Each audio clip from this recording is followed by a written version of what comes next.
ভালো নির্বাচন করে যেই আসুক আমরা তাকে ওয়েলকাম জানাবো। জোটের সমীকরণে এই মুহূর্তে আমরা দেখি বিএনপি বড় দল, বিএনপি আসার সম্ভাবনাই বেশি দেখি। সেক্ষেত্রে জামাত আগের থেকে অনেক এগিয়ে আছে, আগের চেয়ে অনেক এগিয়ে আছে, অ্যাক্টিভ হয়েছে। দেখা যাক কে আসে। যুগে যুগে হাদি আসবে, হাদি একজন মারলেই হাদি শেষ হয়ে যাবে না। সত্যের পক্ষে, অন্যায়ের বিরুদ্ধে, ন্যায়ের পক্ষে যুগে যুগে আরও অনেক হাদি সৃষ্টি হবে।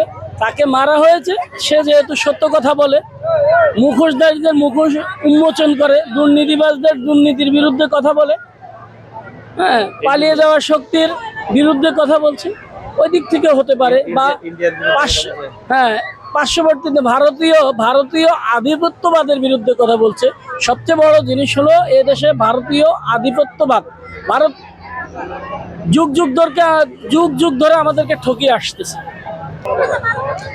ইনশাল্লাহ আমার বিশ্বাস যে 8টি দল এই জোট করছে, এই জোটটি আসলে ইনশাল্লাহ দেশের জন্য খুব মঙ্গল হবে। আমার কাছে হবে এখনো মনে হইতেছে হবে ইনশাল্লাহ। না, সম্পূর্ণ ভালোভাবে পূরণ হয় নাই, কিন্তু সামনের দিকে আশা রাখি হবে ইনশাল্লাহ।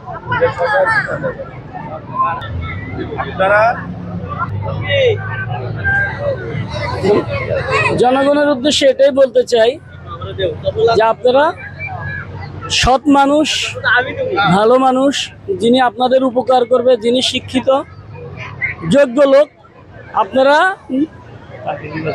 তাকে নির্বাচিত করেন।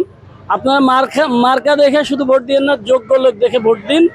তাতে দেশের উপকার হবে, দেশের মঙ্গল হবে। আর পর্যটন কেন্দ্রে আমরা আসছি, আমাদের কাছে খুবই ভালো লাগতেছে। আপনারা আসুন, ভালো লাগবে। আমাদের দেশ অনেক দেশ থেকে অনেক সুন্দর। যেমন কবি বলেছে, সুজলা সুফলা শস্য শ্যামলা বাংলাদেশ। আসলেই সত্যি অসাধারণ।